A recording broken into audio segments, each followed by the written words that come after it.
So this is Freddie Rodriguez. He was currently riding with Exergy last year, and he's ridden professionally with a lot of teams. So tell us, Freddie, what are you doing with your life now? Do you have a team? Are you committed to going somewhere? Are you gonna try to rekindle Exergy? What are you doing? Well, I'm doing a lot of stuff. I mean, I have my brand Fast Freddie, and in the last couple of years, I've been working on my own clothing apparel. And we started off as Proof, which is kind of merged into Fast Freddie cycling apparel, and that's probably my main business, long-term longevity when it comes to making a living and within the sport of cycling. What I am also doing is I have Fast Freddie Foundation, which this year we're launching our first fundraising event called the Fast Freddie Grand Fondo. And this weekend we're having the pre-Fast Freddie Grand Fondo, which is basically having friends and family come out and pre-ride the course with us. The Grand Fondo is going live on the website on ffgrandfondo.com on February 1st, which would basically have the live entry with Eventbrite. The Grand Fondo and the foundation basically are to support and raise money for the Fast Freddie Foundation. What do? We basically our main mission is to inspire young people through cycling. Life skills, education, wellness. When you look at what I've done in career I've had with cycling, I go back to where I started from. The support I had when I was a kid, the background I came from. I grew up in LA. My parents were immigrants from Colombia, didn't have the most to give me, and cycling was an expensive sport. So, we didn't live in the best neighborhoods. We did everything we could. They supported me as much as they can, but it wasn't enough, and cycling was one of those things that my father, it was his passion, gave me that drive to get involved in it, and I found it as a tool to do better. I got inspired. I still remember leaving my neighborhoods and going into the hills of Whittier back then and seeing, wow, there's, go out to the woods, you enjoy the nature. I was inspired, and that gave me the ticket to work hard. I ended up, doing real well in cycling. One of the things I've always missed within cycling was that lack of support for education through cycling. So that's something that my foundation is trying to support, is we need to work and better align our elite level cycling, which is, let's say under 23 or anybody that's trying to make it in the sport needs to also be getting an education. That way we not only provide better opportunities for the guys that don't, but we also open up the stream of kids that do want to go to school. And, I think that's the future of our sport. With that, you also have all the benefits that I have from being an athlete, is that, from being on a bike, not even being an athlete, just being active on a bike, the wellness factor, the obesity we have in this country, the diabetes we have in this country. If we could just turn some kids onto riding a bicycle, all these issues could be worked on. It's true. So those are the three big ones. That's great information. Is that your jersey there? It looks pretty cool. I like the logos. Yeah, this is a typical Fast Freddie signature line. Our trademark colors here, blue. We tend to be very, very simple look. I'm really into architecture, design. You seem like you're still, from looking at you, you're still like a specimen. Like, you're super fit. Are you going to race anymore, or what's the deal with that? I do want to race. Actually, it's funny because this winter is probably the lightest I've gotten since probably my 2000 year of racing with Mopé. Gotten down under 150 pounds, which, been racing at the end of my career in Europe, I was racing close to a little bit over 160. And I've realized, I was a climber when I was a junior. I was on a junior national team where I was one of the premier climbers on the team. I transitioned to sprinting later on in my career because I figured that's what I realized I can do when I went over to Europe. I can also sprint. So I gained weight. I got up to about one. Oh, I lost him there. Top sprinters in the U.S. So that's where I say, okay, this is my ticket. This is how I could do well in the sport. Well, take me back for a minute, if you would. There's There's a story I think I heard you told one time, and I'd like to hear it again. The 2005 Tour de France, when you led out your teammate Robbie McEwen. Could you tell us that story? That was a that was Robbie won, I think, 2, 3 stages by then. It was an interesting stage. It was like we we weren't expecting to have to ride that day, and we let the breakaway go to about 13, 14 minutes. Pretty big breakaway, and I think it was 15 riders. The director came on the radio, said, "We're going to chase this down." I was like, "Are you kidding? There's no way." Even the team was kind of like, "Well, I don't think we'll pull this off." But the guys went up to the front. They started chasing. They all got motivated. It was crosswind, headwind. They were actually putting the hammer down, and the field was shredding. We came in within a minute of catching a group. And I remember Chris Horner was in the breakaway. And at about 10 kilometers from the finish, the team decided to slow down because they thought we were going to catch the breakaway too early. And I was like, do not do that. Just finish it off. You've been out here all day. And they're like, no, we got it. And as soon as they did that, you have that lull, and the breakaway knew it. And they punched it. The breakaway went up to 2.5 minutes. And the next 10 kilometers were basically everything we had. The team put everything they had. Other teams came up. It didn't look like it was coming back. The team was panicking. My teammates are coming up to me saying, "Freddie, you gotta help. You gotta help. You gotta get in here because we're not gonna make it." And I go, "Robbie, what do you want to do?" He's like, "No. Just wait. We waited, went through it, and they're like, "Freddie, you gotta help." And I said, "Robbie, what do you want?" And he's like, "No, just wait. We're gonna wait." And so we waited. Rodriguez took over. 1K to go. It didn't look like it was gonna come back.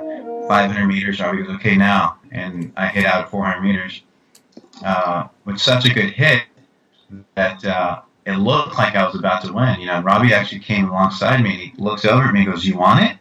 And as I look over at him, I mean, this is all split second. Yeah. I look over and I yell, like, Stewie's on the other side, and he looks over and sees Stewie, and he does a typical Robbie little bike throw.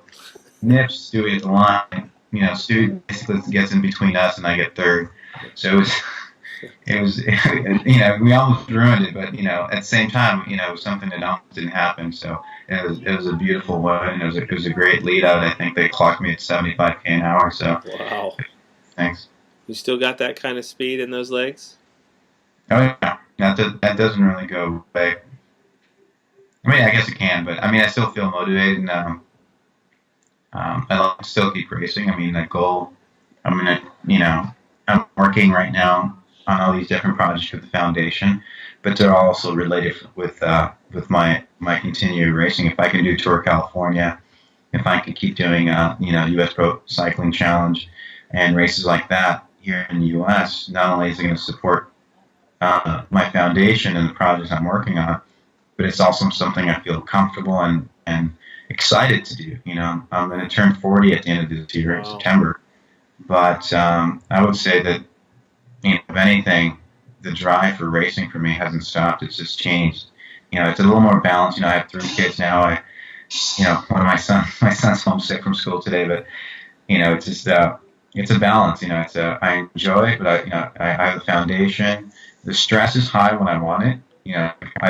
Tour of California, I tried to go for the first stage, and it didn't happen. But I still want to win. The next day I was ready to go for the next one. Absolutely. It's something that I still have passion for, and something I can share with the young riders now. Well, let me ask you something. Being a pro bike rider, in a pro criterium, can you break down the thought process with like 5 laps to go? Maybe we could learn something.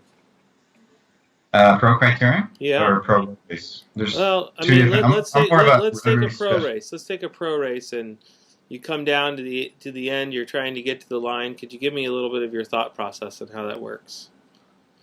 I guess a bit. The number one thing, you're always, you're really psyching yourself up. You're basically you're in the zone.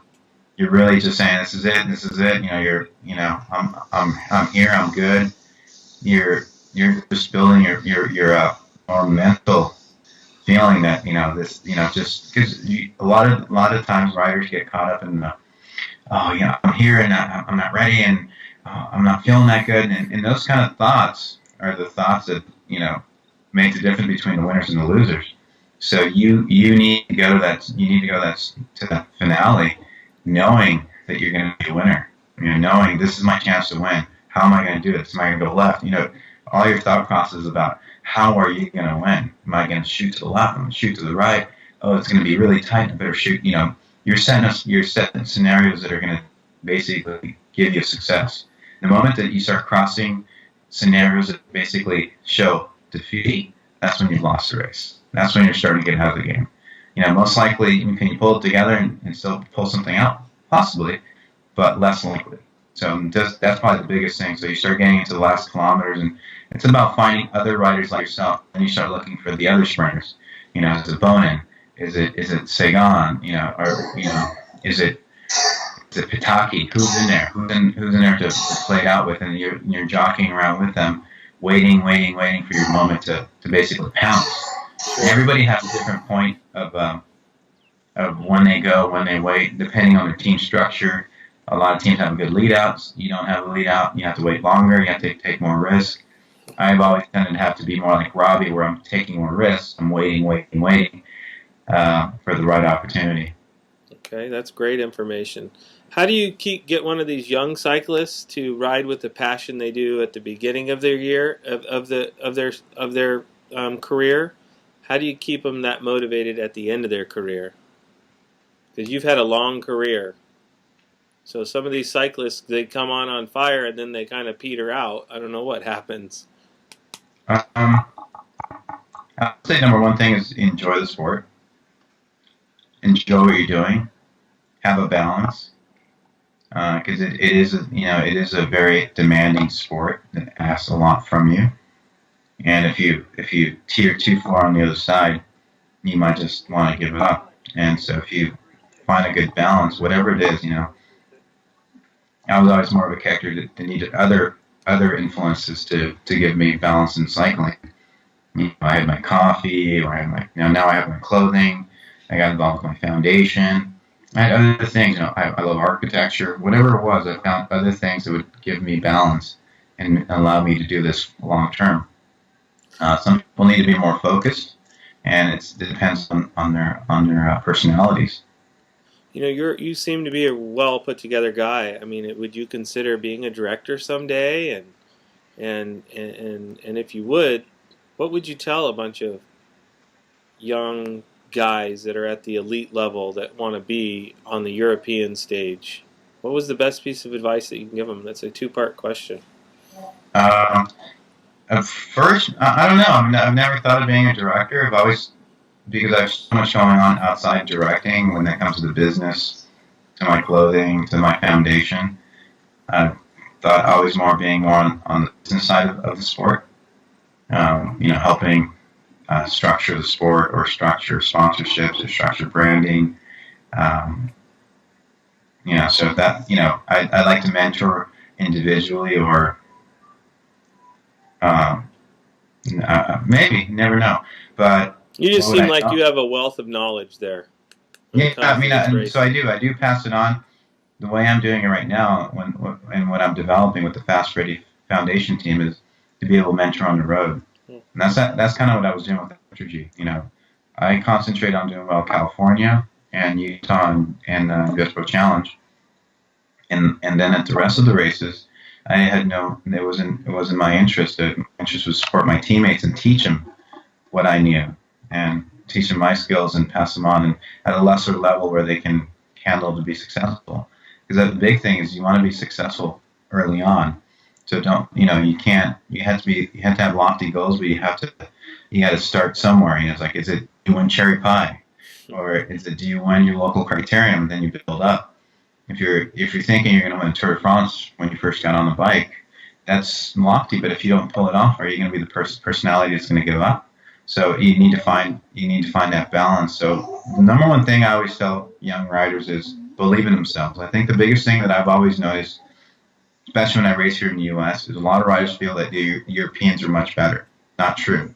I think in Europe we have a higher level of exposure to high level athletes. So more guys doing well, so the competition can become stiffer. As soon as you get in that circle of that high-level competition, you kind of rise to that occasion. And that's what I did. When I first went over to Europe when I was 16, I got my butt handed to me. I came back and I trained harder and I went back over and I did better. And it took like 1 or 2 years. And by the third year, I was starting to be successful. And so you need to believe in yourself and you need to keep at it. So the number one thing with cycling is believing and being able to get back up and doing it again, because you're going to fall and you're going to have to get back up. Well, let me ask you a question then. Is there, like a lot of sports, to get to that European level, is it all like based on talent and attitude, or is there any politics in play to get on a team? Yeah, there's always going to be politics. I mean, we know it in business, we know it in education, we know it in politics. Yeah, I was just curious. Yeah, there is, but at the same time, hard work does pay off. Cool. And so I think you got to look at both. You can't make. You just got to be smart. Yeah. And find your place. Everybody has a different place. Everybody's different. Absolutely. Well, you've been great. I think I've taken more than enough of your time. I really appreciate the conversation that you had with us. Do you want to add anything? No, main thing I want to say, it's like, please go out there, and if you can't make the Grand Fondo, at least go to the Fast FREDDIE Grand Fondo Facebook or Twitter and like our page, retweet our stuff, and get people to support what we're doing. Absolutely. The sport needs more guys like you, I'll tell you right now. What is when is the Grand Fondo? So the Grand Fondo is August 17th, and it's in Berkeley at the Claremont Resort. And it's going to encompass basically doing a lot of the roads that we train on here in the Berkeley Hills. You're going to have Mount Diablo, you're going to have Tunnel, you're going to have Wildcat, you're going to have Bears, you're going to have Pig Farm. And to the world that doesn't live in the Bay Area, in the East Bay, they're going to get a chance to experience what I consider some of the best roads in the world. Great. I'll post the link for you. And one last question. Ravens or Niners? I think you got your answer. I live in the Bay Area, so. I thought so. All right. Thanks a lot, Fred. We'll talk to you later. See you later. Okay. See ya.